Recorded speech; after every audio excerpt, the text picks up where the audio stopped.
போடா எல்லாம் விட்டு தள்ளு, பழச எல்லாம் சுட்டு தள்ளு, புதுசா இப்போ பிறந்தோம்னு எண்ணிக்கொள்ளடாடு.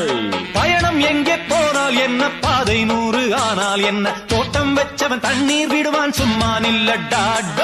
ஊத காத்து வீச உடம்புக்குள்ள கூச, குப்பை கூடம் பத்த வச்சு காயலாம். தை போறக்கும் நாளை விடியும் நல்ல வேளை, பொங்கப்பாலு வெள்ளம் போல பாயலாம். அச்சு வெள்ளம் பச்சரிசி வெட்டி வச்ச செங்கரும்பு அத்தனையும் தித்திக்கிற நாள்தான். காட்டுக்குயிலு மனசுக்குள்ள பாட்டுக்கென்றும் பஞ்சம் இல்ல பாடத்தான். தவிலை தட்டு துள்ளிக்கிட்டு கவலை விட்டு கச்சை கட்டு